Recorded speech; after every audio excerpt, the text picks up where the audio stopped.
Hello and welcome to Model Kit Stuff. My name is Jason and it's roundup time.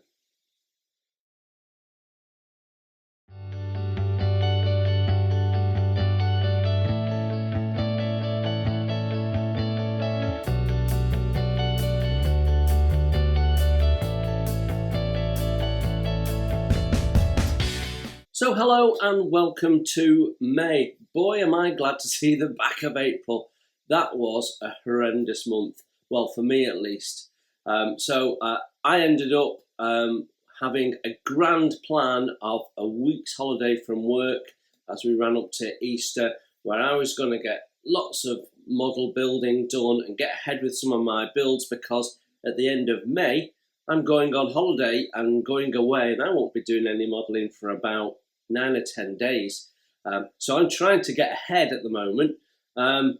But instead of having a week of model building and days out with the kids, I had a week of being poorly with COVID. And I still have it now, which is why I might sound a bit gravelly, and why there might be lots of joins in this video, because I've got a terrible cough as a leftover. So even though I've had all the vaccinations and all of that sort of stuff, it still pretty slams you hard when it grabs you. Not pleasant. So if you're one of my new subscribers this month, or maybe you've not watched a roundup video before, what's all of this about? Well, we do this at the start of every month. It's an opportunity for me to remind you what happened in the month. So if you've missed something, you can remind yourself to go back and see it. And we also talk about what's coming up, what the plan is, what the progress is, what I'm filming for the few weeks ahead, and gives you an idea of what's coming up. Another 180 plus 190 subscribers during the month of April. I am deeply, deeply flattered.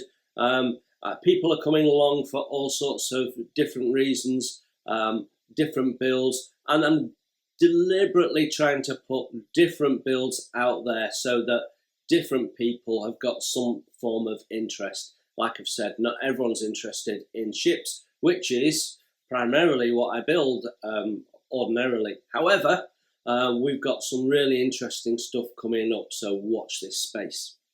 So we kicked off the month of April, 1st of April, with an April Fools. I did one last year. I did the Invisible Man just for a bit of a laugh, and actually quite a few people made a comment and had a laugh. And you know, sometimes this hobby can be very serious, so it was nice to be a little bit more light-hearted. But you know, there is a message in there, as some of you I'm sure picked up. You can pay silly money for paint with a fancy label. You're going to see increasingly on my channel, where I do the tool reviews, that we're going to start adding some consumables into there and talking about the pros and cons of some of these consumables. So we've got weathering powders coming up soon, for example, and we'll do a little bit on pastels probably, and we'll look at some of the different paint ranges and bits and pieces like that. So I'm going to try and cut through some of that with the stuff I know. You know, there's loads and loads of stuff out there, much of which I have not tried. But there's other things. I've got loads of things that I have tried. And so I can share with you my experience and my thoughts. And that will just help you sort of decide what's right for you and the model building that you do. So our first proper video of the month was the 5th and final instalment of the Airfix 148 tropical hurricane build, and what a lovely kit that was to build. It was so much fun. As Nigel from Nigel's Modelling Bench said, you just go and pick it up off the shelf, take it home, knock it together. You know, it's loads of fun, nice and easy, no hassle, and it was exactly that. It wasn't straight from the box, because I had added some of the Edward etch, but by no means had I added all of it. But it was just a lot of fun after some of the big serious builds that we've been doing, the Megami and the ongoing Queen Mary 2 build, it was nice to do something just that little bit more simple, knock it together, bang it out. So I really enjoyed the Tropical Hurricane build, and as did many of you.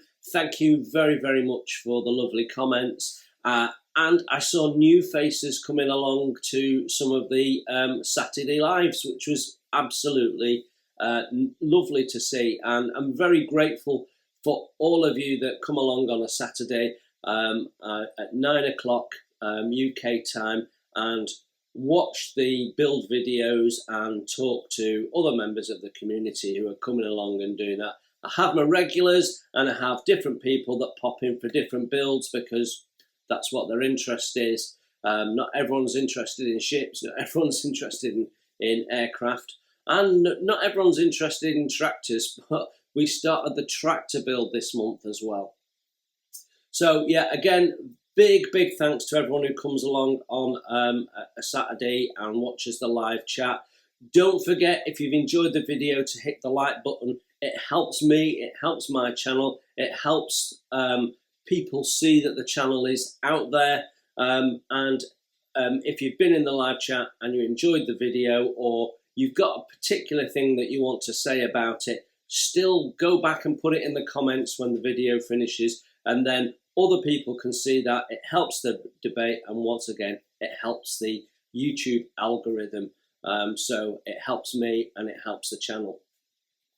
So in April, we shifted things around a bit with the builds, and that's because getting the material together for the Queen Mary 2 build has become increasingly difficult, because I'm in a bit of sludge with that build where I've got lots and lots of repetitive tasks. So I'm doing one or two things to help reduce the amount of time I need to spend on some of the areas of the kit. I'll explain a little bit more about that in a moment. But getting enough material out to have a quality video is becoming a bit of a challenge. What we've been doing is every other week we've had a Queen Mary 2 build out on a Saturday, and then we've had another build every other week between that, and that was the Hurricane, for example. But what I'm trying to do now is just add a little bit more variety and reduce the amount of videos that we put out with the Queen Mary 2, that allows me to have more content put together for each video. As I don't want to fill the video with sanding because I haven't got enough actual doing something new, showing you what's happening type of stuff. So one of the things that I'm doing to help with the Queen Mary 2 build is that where I've got some repetitive tasks at the moment, I'm doing some of the sub-assemblies as well, so there's a little bit more interest. We're doing some of the basic prep there. So I have more scratch building to do, and people are enjoying watching the scratch building, but at the same time, I need to move things along a little bit. So Queen Mary 2 video will be out every 3 weeks now, and that just gives me that bit more time. The other thing that I'm planning to do to help speed up the build is I'm only going to build one side of it. So where I've got something that happens on both sides, like all those glass balconies, for example, I will just do one side and then I can move on. I can go back at my leisure. So nice little trick to help me get a video out a little bit more quickly. So we had some Queen Mary 2 action during the course of April. We finished the little bar area at the back, which was quite a lot of work on the scratch building, quite a lot of thinking through how am I going to achieve this. I was really happy with the end result of that. We've done quite a lot of building up the rear decks ready for assembly. So as we travel on through May, we'll be seeing those decks come together and us getting to the point where we can put that top deck on. So lots happening with the Queen Mary 2. We'll also continue the lecture genesis of a Queen Mary 2 from our friend Steve. So with the end of the Hawker Hurricane came the 80th anniversary of the Tiger diorama build. There've been some trailers out about it. I've talked about it on the roundup before, so you all knew it was coming, and here it is. It's progressing nicely.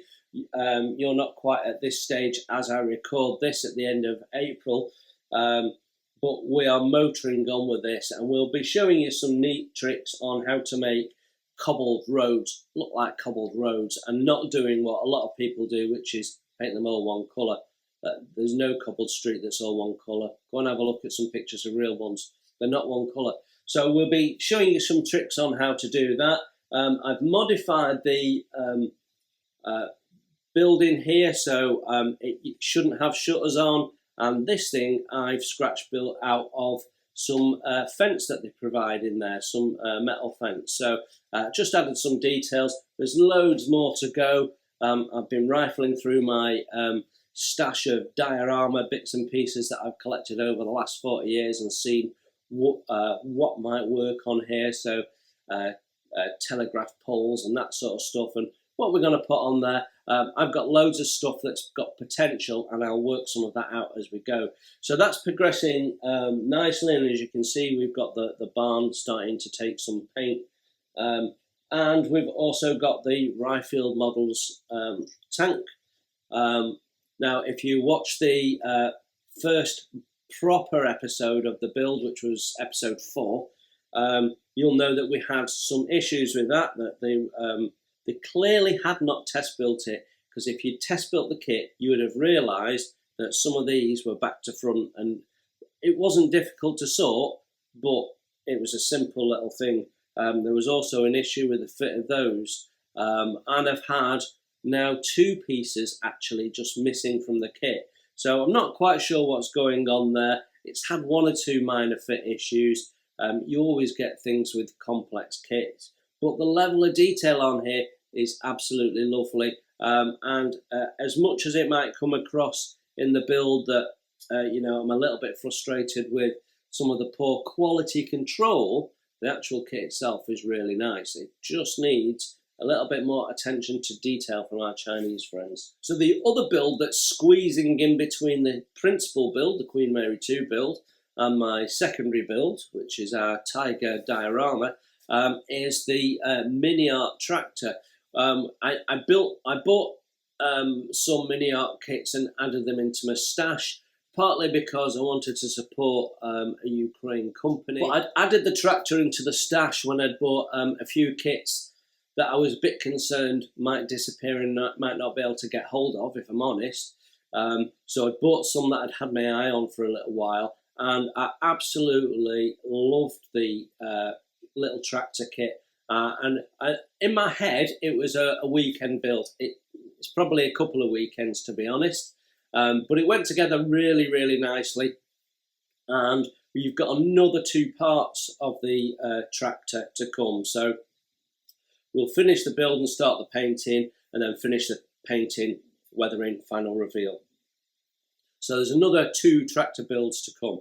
So when the tractor's finished, we will need something else that squeezes in with the principal build and secondary build. We'll talk about that in a minute. Because, of course, there is another build, HMS Fly build, which isn't appearing currently in our Saturday live chats. And that's because the videos for that are tending to be a bit shorter. And therefore they're not going to do what I want to do on a Saturday. So my build videos that I put out on a Saturday generally are around about an hour long. Now with the fly build here, a lot of what I'm doing is time consuming, but doesn't take long to explain. And I've mentioned this before, and we've got the same problem with the Queen Mary 2. So I can show you something, take 10 minutes to talk you through it, and it's 5 or 6 hours work for me. So case in point was the planking of the hull. So we did videos on how to put a steeler in, how we're going about adding the plank in, and then I've got to go away and do it. So right now, this is going to stay as something that you see on a Wooden Wednesday. So that's what's happening in the actual builds. We've got HMS Fly, we've got the Ryefield initial production Tiger diorama, we've got the continuation of the Queen Mary 2, and we've got the tractor, which will probably complete in May, I would think, because it's only a 3-video deal. So I need a little something else. Well, I've got 2 things going on at the moment. Firstly, you guys, the subscribers, voted for a 132 scale build, aircraft build, and you voted for the Wingnut Wings Gota, which is the float plane, seaplane version of it. So that is now in planning, or actually it's going into planning in May. So that means I'll be having a look at the instructions, ensuring I've got the right paints for the paint system I'm going to use on there. Check that I've got enough turnbuckles so that I'm going to rig it, but actually I'll be looking at how the instructions suggest it should be rigged. Do I want to do it that way? Do I want to do it my more traditional way? What am I going to use? Am I going to use fishing line? Am I going to use easy line? You know, all of those sort of things. So there's some planning to go into that. So that's the build that I'm planning, and that is the build that's going to replace either the tank or Queen Mary 2, whichever completes first. But we're planning that, and in that planning process, we'll be going through the kit, looking at the parts, and I'll probably be putting together some trailers and bits and pieces to put out to let the wider YouTube community know that this is coming. That I've checked YouTube. To my knowledge, there is not a build of this model out there. There are kit reviews of it. There is other versions that have been built, but not this particular one. So that's great. The likelihood of seeing another one come along is so remote now that Wingnut Wings is no more, that I'm fairly confident we'll have the only build of that.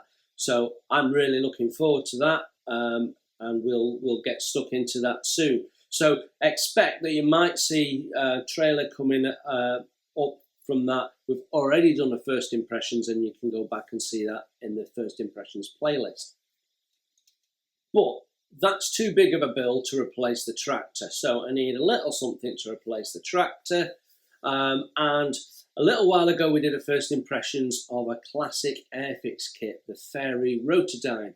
And I had more than 2 or 3 people, I think, say, would really love to see this. You've really got to build it. Now, usually when I do a first impressions video, I understand how popular it is by how many views it has. So case in point, in April was the Hawker Hunter, which has been as popular as the Tirpitz first impressions video was, and that was my 2nd or 3rd most popular first impressions video ever.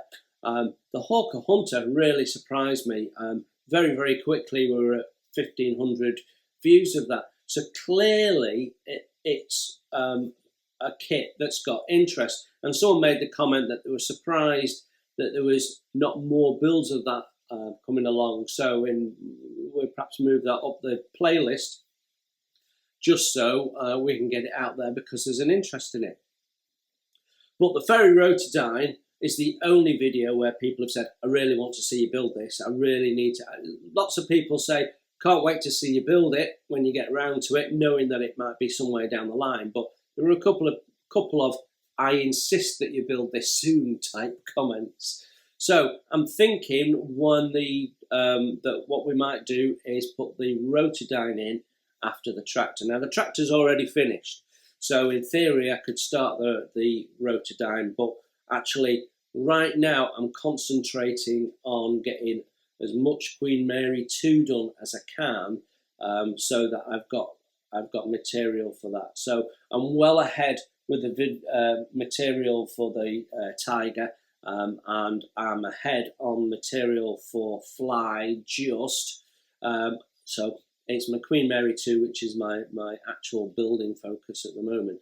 Now, over Christmas, I did another build that has not yet been shared. So we might, after the tractor, put a just for fun build out. So a bit like the MiG that we built, where we did it just for fun, slammed it together, didn't worry too much about sanding it and making it right, because it's a film prop kit, essentially. I have another build that's a bit like that. I did it over Christmas because I was struggling to video. It was just too noisy to do the videos while the kids were on holiday and the like.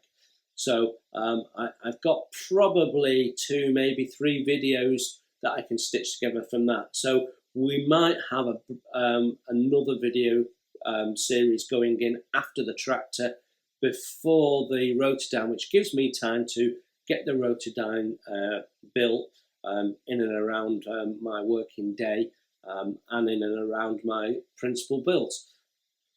So very, very busy as always. Right, that's enough on builds and what's going on with that. In April, first impressions started off with the Airfix 148 Hawker Hunter, and as I've just said, an extremely popular first impressions, one of my best performing videos of April. So lots and lots and lots of interest in that. There was quite a few comments on it. It was the second release of that particular tooling of kit, which has some slight variations from their first release.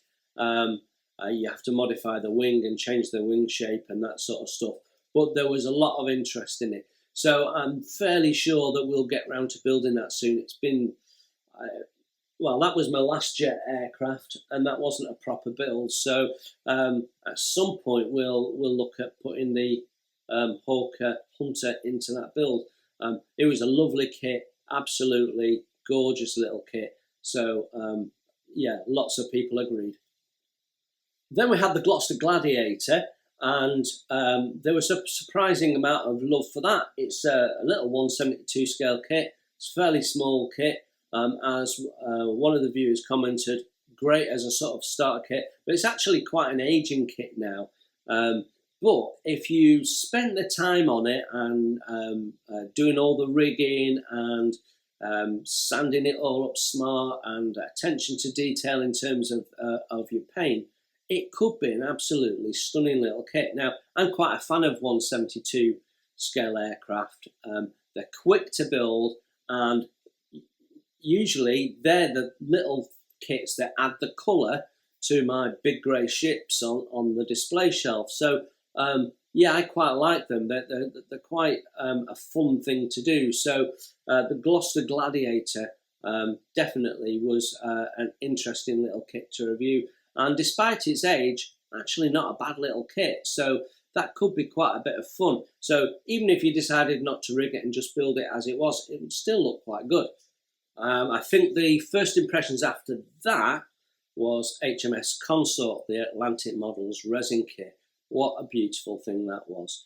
And interestingly, after that video came out, Peter Hall from Atlantic Models told me that the reason why we don't get the air bubbles in the resin, which is one of the things I pointed out, that the quality of the resin is very, very high compared to other manufacturers, is to do with the manufacturing process that's used for that resin. It's done under pressure, I think is what he basically said, so that you don't get the air bubbles.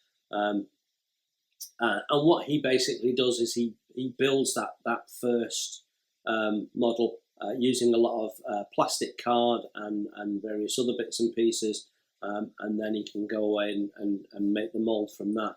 Now, he does have a new kit in development, and we'll talk about that towards the end of the video. But there was a lot of people who were interested in that. If you've not built a resin kit before, and you go out and buy maybe a Combrig kit or something like that, who have a massive range of resin ships, you could be really put off because they are hard work. As you saw when I was doing the A-class destroyer HMS Anthony, they're hard work. You've got broken parts, misformed parts, rubbish etch, massive air bubbles, deformed parts, warpage.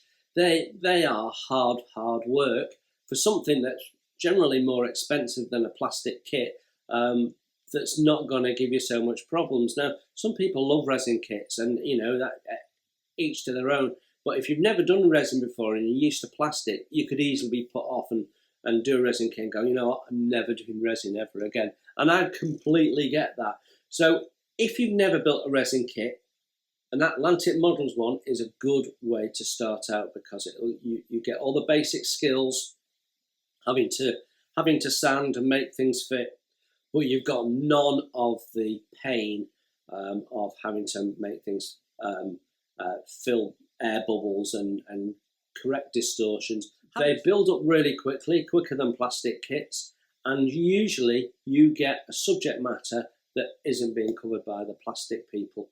And so you can get a wide variety of different ships, or ships that you can convert. And one of the things that Atlantic Models always does is put all the different ship names in on his decal sheet. So if you wanted to convert it to one of the others and not do consort but do one of the sister ships, you could do that, for example. So I'm a big fan of Atlantic Models. I guess you guys have picked that up over the 18 months or so that I've had the channel running.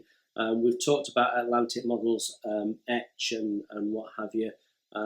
But yeah, he's got quite a wide variety of kits out there, so do go and check his website out. The service is excellent, and if you need any help, got any questions, you can drop in an email and he'll always answer you. You know, it's a really friendly guy, really approachable. So yeah, Atlantic Models, I really enjoyed doing that review. I'm looking forward to building that kit. We will be building that kit at some point and showing you how to go around a resin kit. So if you've never built one and you really fancy it, we'll take you through how to do that. So we ended the month with a massive 1/24 scale kit, the Airfix Typhoon car door. What a lovely kit that was. The part count actually surprisingly not that high, given the amount of detail they've shoved into that. A lot of the parts are around the cockpit and the engine, and then of course you've got wing skins and fuselage, and you've got very few parts in there. So all the detail is crammed in that front end. And to be honest, if you built up the cockpit, the engine, the wing spars without skin in it, that's a lovely kit in its own right. So there's lots of potential with that kit. Now, as I understand it, from people that have built it, there are some fit issues and there are some parts that need correcting and sorting out. I think, was it Nigel that maybe mentioned that they need to be, some of the cylindrical parts are elliptical and need to be sorted out. But I have to say from my review, there was nothing glaringly obvious as a big issue in there. So yeah, I thought it looked really good, and I'm not quite ready for building that. I finished the 124 Hellcat, which was a lovely kit as well, just before I started my Kit Stuff channel. So 18 months or so ago, I finished that. So I'm not ready for another big build like that just yet. With the Gotha coming along in 132, I mean, the wingspan on that is huge. So that's a big model in its own right. So I'm going to get my building kick from that coming up. And that's what they're about. Those large scale kits, it's all about the fun of building. And as a modeler, that's my bit that I enjoy the most. I think I've said before, painting's a necessary evil. You've got to paint them. But building is the bit I enjoy. So, great little kit. We're absolutely going to build that at some point.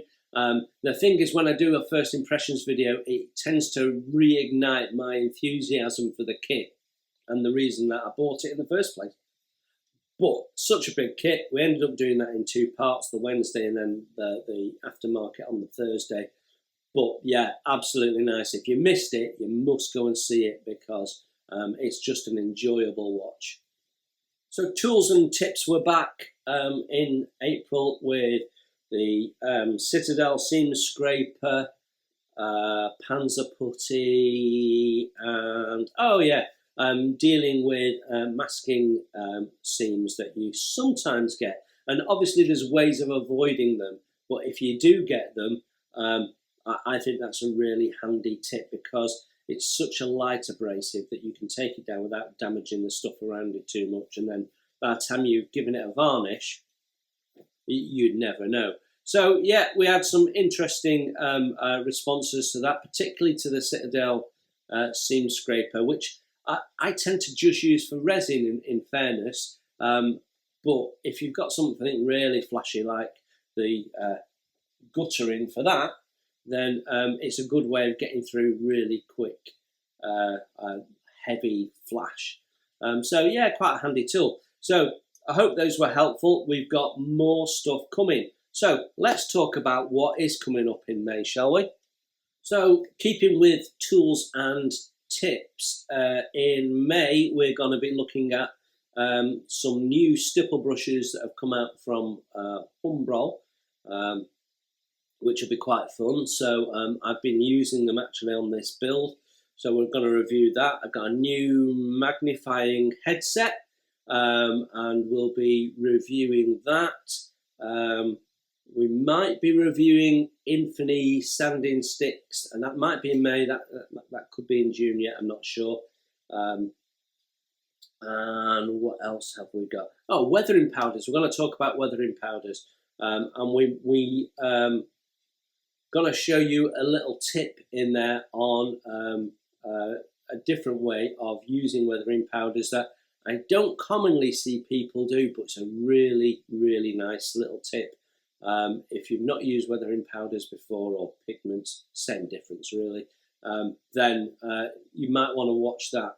So that's what's coming up in tools and tips. We've already talked about build, so Fly will be carrying on, Queen Mary 2 carrying on, Tank carrying on, possibly a surprise just for fun build, and possibly the start of the rotadine, although I think it's much more likely that you won't see rotadine until June. Now, in terms of first impressions, tomorrow we'll be reviewing a tank, a Polish tank 70p, which I've purchased to go onto the FAMO tank transporter as part of a diorama that I'm planning, and we've talked about a few times on the channel now. So it's a really short first impression, so I've put it in the Monday slot rather than the tools and tips, because it's quite a short video. But yeah, it's quite an old kit, but it's an interesting first impressions, and if you're interested in doing something a little bit off the norm, that might be the kit for you, so it's worth a quick look. Then on Wednesday we've got the brand new 172 Tempest from Airfix, which is a 2022 new tool. So we're going to review that kit. Nice little kit, definitely worth watching that, especially if you like your 172s. We've also got coming up HMS Dreadnought in her 1918 configuration from Trumpeter in 1/350 scale, and then we've got a 1/35 scale Ukrainian service mine roller, which is a lovely little kit. It's not full interior, but with the mine roller actually it's a really interesting and unusual kit. And I've got some crew for that, so that's also a good little first impressions that's coming up. Now, I don't usually talk about what's going to happen 2 months ahead, but I can't resist. The very first video you're going to see in June is going to be a first impressions of the Mini Art huge diorama kit with the Panzer IV-H being repaired. Whoa. We also have a wooden ship kit being reviewed from Matty, which is a Chinese pirate ship. Really interesting little kit, and I think would be a good kit for a first wooden ship for a modeller who's got modelling experience, because you've not got things like the curved hull to deal with. It's straight when it comes to the planking, which is nice and easy for people, and there's no rat lines, which when it comes to rigging, as you will see at some point, is the bit that's a real trudge to get through, doing all the little hand and foot rungs on the shrouds there. You don't have any of that, so it's just running rigging. So it's quite a simplified build and quite an unusual looking build. Looks a bit like a Chinese junk. So yeah, a great little first impressions coming up from Amati. I love their kits. They're very high quality. So if you like your wooden ships, definitely not one to miss. So we're at that point where we start talking about what we're going to be filming. Now, I do have a stash ad, but I'm not taking delivery of it. So I will show you that in the next roundup. But I managed to save 2/3 on a very expensive kit, so I'm over the moon with that. eBay does work in your favour if you are careful what you do, and I felt really, really lucky. I ended up being the only bidder and paid the opening price, so I'm guessing the person who sold it was probably a little bit more miffed. But whereas I'm over the moon because I got an absolute bargain of a stunning model. But we'll show you that in the next roundup. I've got 3 videos to do during the course of May, ready for June. I've got ahead of my first impressions videos with doing the Wood Wednesday, and we're basically taking out one of the slots for a plastic kit review, which means that my stash is going to last a little bit longer, which is good. But it also means that we're doing, we don't need as many videos. So some of the videos that I've already recorded from the last couple of months are now almost filling June up. So I don't need to do quite so many, only really need to do 3 a month now. And during the course of May, we're going to do these 3. So let's have a talk. Now, this is not necessarily the order that they'll end up being shown, but we are going to video this one, which is Revell's Strand Ra. Well, let's say Revell. It's actually an old Matchbox kit. So should be better than an old Revell kit, I would imagine. So it's a 122 kit.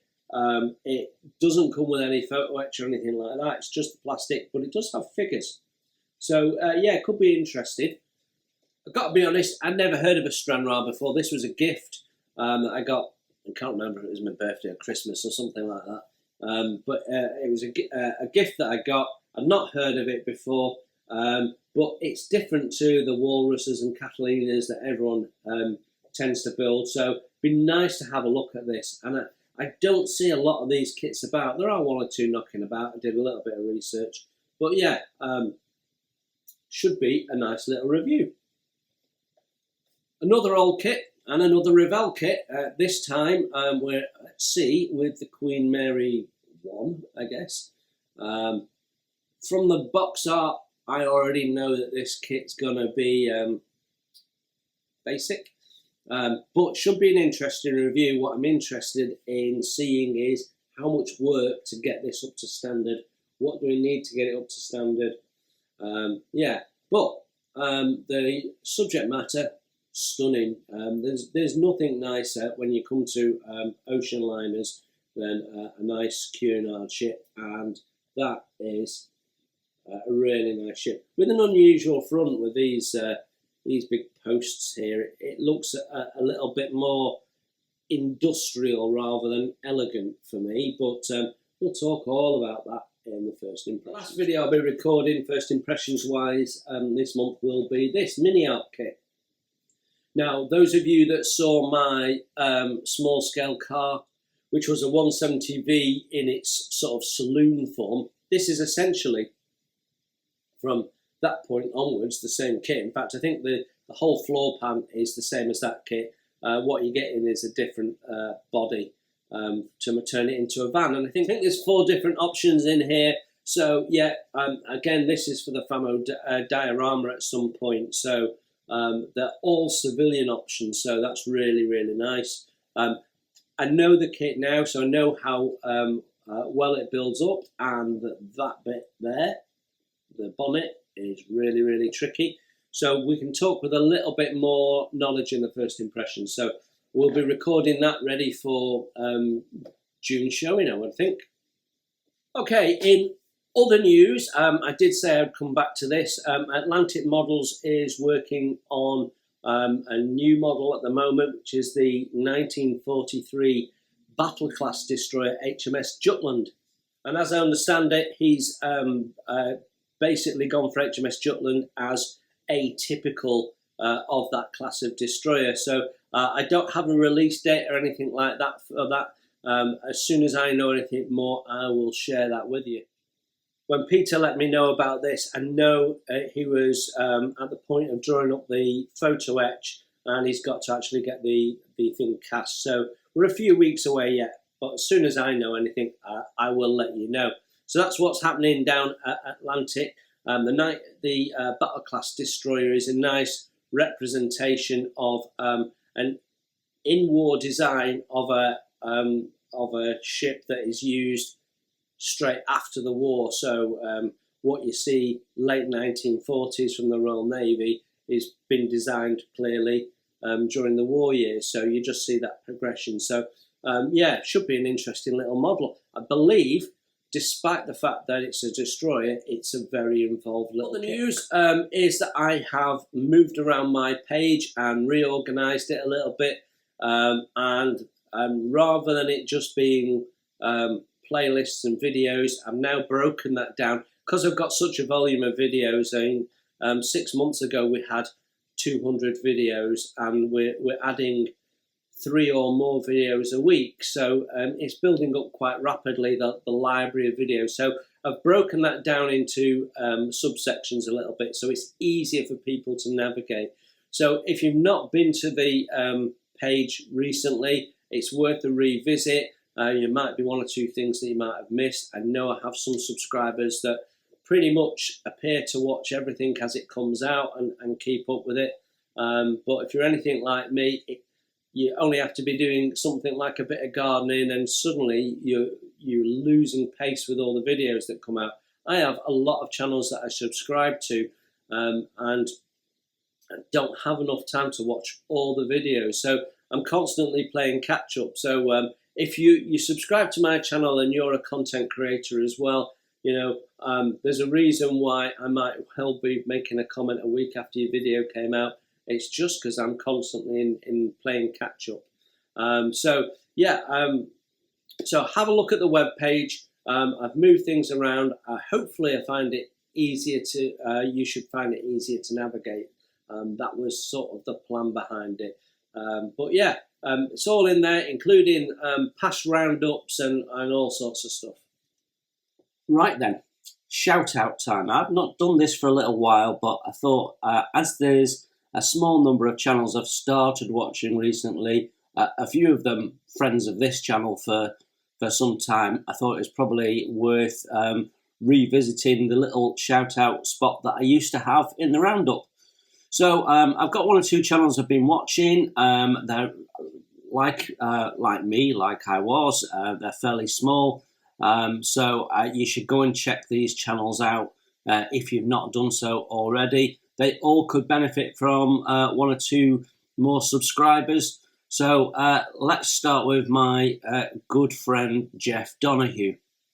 Jeff tends to do, well, so far at least, mainly mini art stuff. I'm sure he'll become a bit more diverse as he gets through his stash of kits and bits and pieces. But obviously, mini art comes with a bit of a theme at this moment in time. Now he's at the time I'm recording this, he's just pushing on 200 subscribers. I'd really like to see him get a few more subscribers. So it doesn't cost you anything. Go and have a look at his channel. Do him a favour, hit the subscribe button. If you like the content, hit the bell as well. And I'm sure he'd really appreciate that. He's doing some great stuff. At the moment, he's doing that bright yellow turn of the 20th century yellow coal wagon, and it looks superb. So unlike me, his videos are really quite short and concise. So you've got a video usually of about 10 minutes or less. So he's well worth checking out. Easy to find. His channel's called Jeff Donahue. I will leave a link underneath. So my second shout out is for a channel, John Alex Modelling. John Alex Scale Modelling. Now he's been around since about December and has 300 to 400 subscribers, I think. It's quite a nice little channel, concentrates mainly on 135 Second World War stuff, but there has been an aircraft or two in there as well. So well worth checking out and hitting that subscribe button. I think he's doing some nice little videos there. Now the third one is a bit of a special one for me. This guy, he seems to have had a channel for a couple of years, but not done much with it until recently. At the time I record this, he's only got 24 subscribers, but I've watched a couple of his videos and I've learned a couple of things I didn't know. So a couple of great tips. Now, the channel's called History in Miniatures, and this guy basically sculpts his own little miniatures. And I learned a couple of things about working with green stuff that I didn't previously know. So a couple of great tips. Really, really nice, colourful videos, and he's absolute talent. So do go along and have a look there, especially if you're interested in your miniature figures. I don't remember where I first came across him. It might have been from Gavin Booth, possibly. But this guy really knows what he's doing, and he's definitely worth having a look at some of his videos. I'd love to see him get a few more subscribers because he definitely warrants them. So all of these guys, I think, could do with more subscribers. So please go along and have a look. And if you think that you like the content, I want to see what they're doing in the future, hit the subscribe button. It helps them out, helps them grow their channel, helps them get seen by other people. And I'm sure they'll appreciate it. So a big thank you in advance. If you go and say hello to them, that's wonderful. I hope that that's given you an insight into what's coming up and where the channel is. I've got a holiday at the back end of May, which will take me into the start of June. So when you see the next roundup, I will be in Cornwall with the kids and doing some chilling out. Hopefully I won't have COVID this time. And I will see you at some point during the month at one of the live chats. So don't forget, every Saturday, 9 PM, a premiere of a build with live chat. It's a different build every week, and they rotate. So look out for those little premiere notifications coming out. When you see them, if you go and click on them, you can set a reminder. So a reminder comes along. I think it's about half an hour, 15 minutes beforehand. It will pop up in your YouTube stream as about to go live so that you don't miss it. So I'd love you to come along, say hello. You can chat to me about the video or about anything. Most people come along and don't talk about the video at all, talk about all sorts of other stuff. So all that remains to be said is thank you so much for your support. I love doing this because of you guys, because of the comments you leave, because of what you say about the channel and the content. I really genuinely enjoy doing the videos as much as I enjoy building the models. And I never thought I'd find anything that I enjoyed as much as my hobby. So it's a great way of me sharing what I do, of being part of a modelling community rather than being isolated. So, you know, you're welcome to come along and talk on a Saturday. Leave comments. I will always answer them. Sometimes I'm a bit behind and you might not get a response for a day or two, but I do endeavour to always respond, even if it's just to hit a thumbs up on your comment. I don't have time with the volume of comments I now get. I just don't have time to write a nice reply to all of them as much as I'd love to. So I do my best. Take care, everyone. Enjoy your modelling, and I will see you very soon.